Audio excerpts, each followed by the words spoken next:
تو ایک طرف یہ کتنا تھریٹننگ ہو سکتا ہے جو واقعات تھے مئی سے جڑے پاکستان تحریک انصاف کے لوگوں کے، ابھی بڑی تعداد میں لوگ جیل میں بھی اس حوالے سے ہیں، پھر ایک ایکسپیکٹیشن بڑی تھی کہ شاید اب وہ سویلینز کے ٹرائل نہیں ہو سکیں گے ملٹری کورٹس میں، لیکن یہ جو آج ڈیولپمنٹ ہوئی ہے سپریم کورٹ میں، سے آپ کو کیا لگتا ہے کہ کیا واقعی ہم واپس اسی طرف جا رہے ہیں، یا یہ دباؤ ہے اسٹیبلشمنٹ کا یا حکومت کا کہ یہ ٹرائل ایونچولی ہونا ہے سویلینز کا ملٹری کورٹس میں اور اس فیصلے کی طرف جانا ہے؟ تو کیا عدلیہ کا جھکاؤ اب اس فیصلے کی طرف آپ کو جاتا ہوا نظر آ رہا ہے آنے والے دنوں میں؟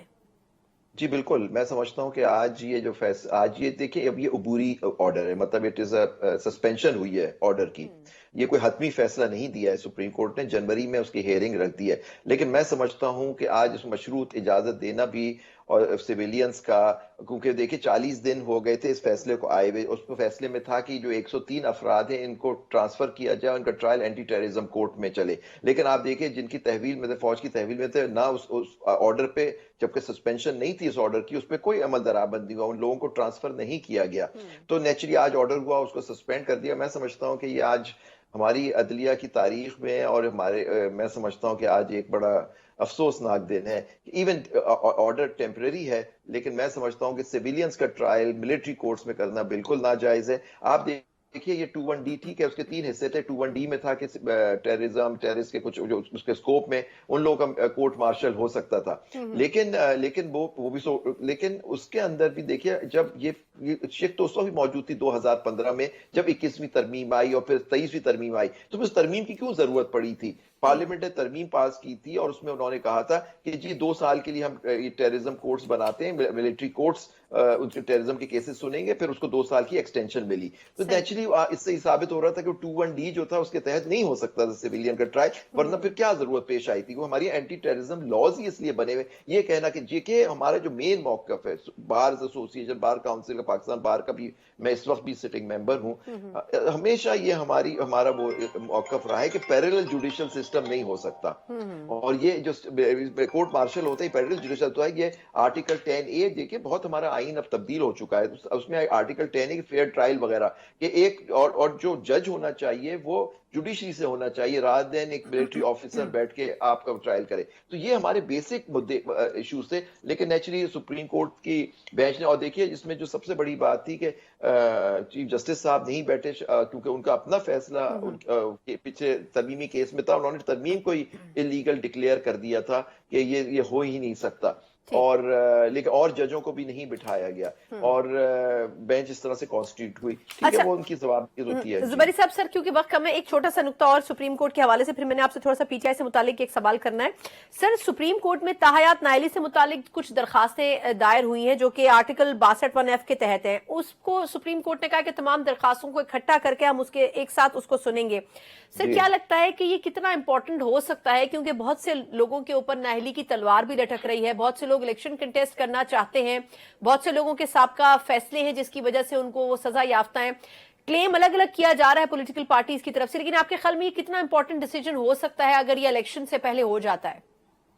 مجھے لگتا ہے یہ الیکشن سے پہلے بالکل فیصلہ ہوگا، اور سپریم کورٹ کی مجھے جو لگتا ہے کہ فیصلہ یہ ہوگا کہ جو ججمنٹس آئی ہوئی تھی تاحیات نااہلی وہ صحیح نہیں ہے، اور سیکشن 232 کی جو امینڈمنٹ آ چکی ہے الیکشن ایکٹ میں، اس کے تحت اب جو ان کی جو نااہلی تھی وہ 5 سال کی ہوگی، جبکہ میرا ایک ویو تھا کہ جی کیونکہ سپریم کورٹ نے ایک فیصلہ کر دیا اور ایک ڈیکلیریشن کورٹ کا موجود ہے ان کیسوں میں، جب تک وہ رہے گا تو وہ ان کی نااہلی رہے گی، یہ سپریم کورٹ نے فیصلہ کیا تھا، اور اگر اس کو بدلنا ہے تو ایک آئینی ترمیم کی ضرورت ہے، لیکن جو اس وقت میں سمجھتا ہوں جس طرح سے حالات ہیں اور جس طرح سے ویوز آ رہے ہیں، تو میں سمجھتا ہوں کہ یہ کورٹ ہی اس کا فیصلہ کر دے گی کہ یہ تاحیات نااہلی بالکل غلط تھی، سپریم کورٹ کے جو فیصلے تھے وہ غلط تھے، اور یہ جو اب ایکٹ آ گیا ہے، ایکٹ میں ترمیم آئی ہے الیکشن ایکٹ میں 232 کے تھے، تو یہ ان کی نااہلی صرف 5 سال کے لیے ہوگی۔